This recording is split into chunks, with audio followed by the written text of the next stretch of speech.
ಈ ವ್ಯಾಪಾರ ನಡೆದಂಥ ಅವ್ರ ಆರೋಪ.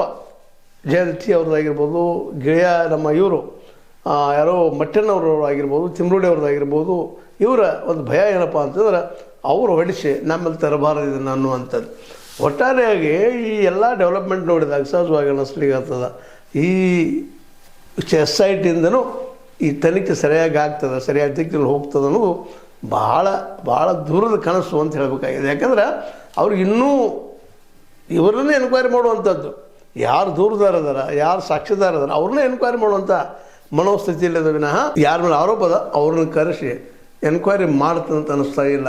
ಅದಕ್ಕೆ ಚಿಕ್ಕ ಕೆಂಪಮ್ಮ ತಾವು ಅನೇಕ ಅನುಭವಗಳನ್ನ ಹಂಚಿಕೊಂಡಿದ್ದಾರೆ ಇನ್ನೊಂದು ಮೀಡಿಯಾದಲ್ಲಿ ಮಾತಾಡೋ ಮುಂದೆ. ಇವನ್ ಭಾರತ ಅಂದರೆ ರಿಪಬ್ಲಿಕ್ ಭಾರತ್ ಮ್ಯಾಗ್ಝಿನ್ದ ಇದು ಒಂದು ಏನೋ TV ಅವ್ರು ಬಂದು ಎನ್ಕ್ವೈರಿಗೆ ಬೆನ್ನತ್ತೆ ಇವ್ರು ಎಷ್ಟು ಕಾಡಿದ್ರು, ಏನು ಮಾಡಿದರು, ಇನ್ನೊಂದು ಮೀಡಿಯಾದಲ್ಲಿ ತಮ್ಮ ನೋವುಗಳು ಹಂಚ್ಕೊಂಡಿದ್ದಾರೆ. ಅವರು ವಸಂತ ಗಿಳಿಯಾರನ್ನ ಭೇಟಿಯಾಗಿ ನಿಮ್ಗೆ ವ್ಯವಸ್ಥೆ ಮಾಡ್ತಾರೆ ಹಾಗೆ ಅಂತ ಹೇಳಿದರು. ಇದು ಎಲ್ಲ ದಿಶಾಭೂಲ್ ಮಾಡಿಸ್ತಾ ಇದ್ದಾರೆ, ದಾರಿ ತಪ್ಪಿಸ್ತಾ ಇದ್ದಾರೆ. ಇದನ್ನು ಸ್ವತಃ ನನ್ನ ಮೇಲೆ ಆರೋಪ ಮಾಡಿಸ್ತಾ ಇದ್ದಾರೆ, ನಾನು ಹಾಗಿದ್ದೆ ಹೀಗಿದ್ದೆ, ನಿನ್ನ ಇತಿಹಾಸ ಹೇಳಿಕ್ಕೆ ಪ್ರಯತ್ನ ಮಾಡ್ತಾ ಇದ್ದಾರೆ. ಇರ್ಬೋದು, ನನ್ನ ಇತಿಹಾಸ ಏನೋ ಆಗಿರ್ಬೋದು.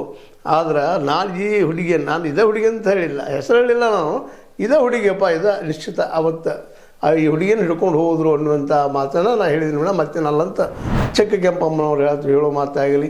ಇವತ್ತು ಚಿನ್ನಯ್ಯ ಮೊದಲು ಭೀಮಿದ್ದಾಗ ಏನು ಹೇಳಿದ, ನಂತರದಲ್ಲಿ ಏನಾಯಿತು, ಅವನು ಯಾವ ರೀತಿ ಕಂಟ್ರೋಲ್ ತೊಗೊಂಡ್ರು, ಅವರು ಏನೇನು ಮಾಡಿದರು, ಪೊಲೀಸರ ಬಳಿ ಬಂದಲ್ಲಿ ಏನು ಚೇಂಜ್ ಆದ, ಅದಕ್ಕೆ ಪೂರ್ವದಲ್ಲಿ ಯಾರು ಚೇಂಜ್ ಮಾಡಿಸ್ತಾ ಇದ್ರು, ಇವುಗಳ ಬಗ್ಗೆ ಎಲ್ಲ ಇವತ್ತು ಎನ್ಕ್ವೈರಿ ಆಗಬೇಕಾಗಿದೆ. ಎಲ್ಲ ತಪ್ಪು ಹೇಳಿಸ್ತಾ ಇದ್ದಾರೆ, ಸುಳ್ಳು ಹೇಳಿಸ್ತಾ ಇದ್ದಾರೆ ಅನ್ನೋ ಮಾತನ್ನು ಈ ಎಲ್ಲ ನೆಲೆಗಟ್ಟಿನಲ್ಲಿ ಈ ಒಂದು 6 ಜನ ಮಾತಾಡ್ಕೊಳ್ಳಿಕ್ಕಿದ್ದಾರೆ. ಅದಕ್ಕಾಗಿ TNT ಸ್ಪಷ್ಟವಾಗಿ ಅವನು ಏನೋ ಅದು ಸಹಿತ ಅವ್ರ ಮೇಲಿನವರ ಯಜಮಾನರು ಒಡೆಯರ ಕಾರಣ ಅಂದರೆ ಹೆಗ್ಡೆಯವರ ಕಾರಣ, ಅದು ನಮ್ಮ ಮೇಲೆ ಹಾಗೂ ಸಾಹಿತ್ಯಗಳಿದ್ದಾವೆ. ಮತ್ತು ಈ ಹೋರಾಟವನ್ನು ಇಲ್ಲೇ